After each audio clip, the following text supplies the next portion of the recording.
Hello guys, आप सभी कैसे हैं। माय डेमन वाइफ के 99 एपिसोड के साथ आप सभी का स्वागत है। अगर आपको मेरी वीडियो अच्छी लगती है तो चैनल को कर दो सब्सक्राइब और बेल आइकन को क्लिक करना ना भूलिएगा। इसी के साथ एपिसोड को शुरू करते हैं। हमें जियांग का सीन दिखलाया जाता है। जियांग शर्माते हुए कहता है कि आखिरकार यह सच हो गया, क्योंकि इजाबेला सीढ़ियों से ऊपर आ रही होती है। जियांग इजाबेला की तरफ ही देख रहा होता है। हमें दूसरे सीन में दिखलाया जाता है कि इजाबेला जियांग के पास आ जाती है। जियांग अपना हाथ देते हुए इजाबेला को अपने हाथों से पकड़ लेता है। इजाबेला जियांग से कहती है कि इंतजार कराने के लिए मुझे माफ़ कर देना। इजाबेला की यह सभी बातें सुनने के बाद जियांग शर्माते हुए इजाबेला को कहता है कि यदि आप चाहती हैं तो मैं जीवन भर आपका इंतजार करने के लिए तैयार हूँ। हमें उसके बाद शादी करवाने का सीन दिखलाया जाता है। वह आदमी जियांग से कहता है कि मेरे प्रभु, आप इसके लिए तैयार हैं। वो शादी करवाने वाला जियांग से कहता है कि आप मेरी रानी इजाबेला के साथ शादी करने के लिए तैयार हैं। इसके बाद आप शादी करने के बाद आप यहाँ के राजा बन जाएंगे। जियांग शर्माते हुए कहता है कि मैं शादी करने के लिए तैयार हूँ। हमें इजाबेला का सीन दिखलाया जाता है। शादी करवाने वाला इजाबेला से कहता है कि क्या आप शादी करने के लिए तैयार है इजाबेला। हमें दूसरे सीन में इजाबेला को दिखलाया जाता है। इजाबेला शर्माते हुए शादी करवाने वाले डीमन से कहती है कि मैं जियांग से शादी करने के लिए तैयार हूँ। हमें दूसरे सीन में दिखलाया जाता है कि शादी करवाने वाला इजाबेला और जियांग से कहता है कि सभी महान राजवंश दानव देवता के रूप में मैं घोषित करता हूँ कि इजाबेला और जियांग की शादी हो जाएगी। शादी करवाने वाला इजाबेला और जियांग से कहता है कि मुझे आशा है कि आने वाले समय में हमारे महाराजा और हमारी महारानी हमारे राज्य को संभाल लेंगे। उसके बाद हमें दिखलाया जाता है कि उन दोनों की शादी हो जाती है। हमें दिखलाया जाता है कि जियांग इजाबेला का हाथ पकड़ लेता है। हमें दूसरे सीन में दिखलाया जाता है कि वो दोनों बहुत ही ज़्यादा करीब आ जाते हैं। वो दोनों बहुत ही ज़्यादा शर्मा रहे होते हैं।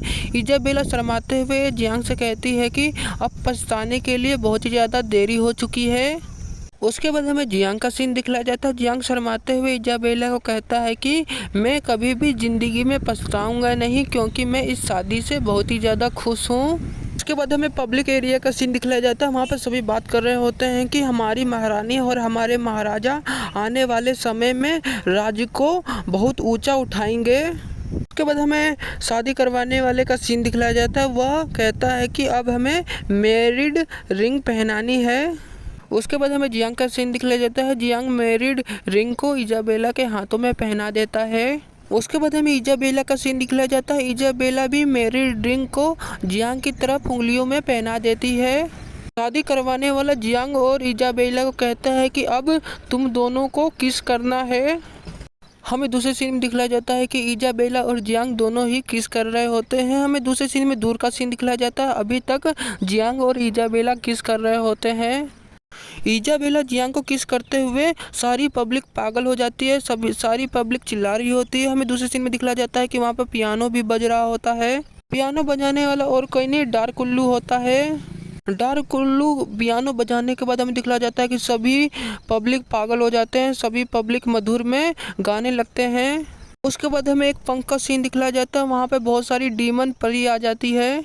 जियांग और इजाबेला की शादी होने के बाद सारी डीमन परी नाच रही होती हैं। सारे पब्लिक डीमन परी को देख रहे होते हैं। सभी पब्लिक चिल्ला रहे होते हैं कि हमारी इजाबेला और जियांग की शादी हो चुकी है। हमें दिखलाया जाता है कि वहाँ पर समारोह शुरू हो जाता है। उसके बाद हमें जियांग के दोस्तों का सीन दिखलाया जाता है। बड़ी वाली लड़की कहती है कि मुझे लगता है कि मेरी शादी के दौरान मैं इजाबेला की तरह सुंदर दिखूंगी। लड़की कहती है कि जब एमरी की शादी होगी तो वो बहुत ही ज़्यादा खूबसूरत लगेगी। उसके बाद हमें एली का सीन दिखलाया जाता है। एली एमरी से कहता है कि जब तुम्हारी शादी होगी तो मैं तुम्हारा पोशाक कैसे तैयार कर पाऊंगा। हमें दिखलाया जाता है कि एली शर्माते हुए कहती है कि जब मेरी शादी होगी तो तुम मेरे साथ होगे। दोनों यह सभी बातें कहने के बाद बहुत ही ज़्यादा शर्मा जाते हैं। हमें दिखलाया जाता है कि एली शर्माते हुए थोड़ा दूर हट जाता है और एमरी भी शर्माते हुए थोड़ा दूर हट जाती है।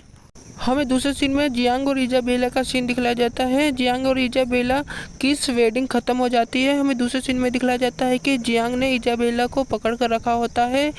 हमें दूसरे सीन में शादी करवाने वाले का सीन दिखलाया जाता है। वह जियांग से कहता है कि मेरे मास्टर, आज आपसे आप दानव देवता के महाराजा हैं और आपकी शादी हो चुकी है।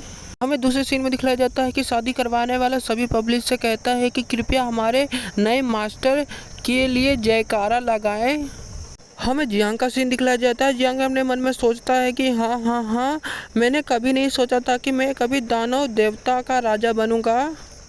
उसके बाद हमें बाहर का सीन दिखलाया जाता है। वहाँ पर सभी महल सजे होते हैं और वहाँ पर पटाखे फूट रहे होते हैं। उसके बाद हमें डीमर कासल का सीन दिखलाया जाता है। वो बहुत ही सुंदर सजा होता है, आप सभी देख सकते हैं। उसके बाद हमें डीमर कासल के पास का सीन दिखलाया जाता है। इसी के साथ ये एपिसोड यहीं ख़त्म होता है।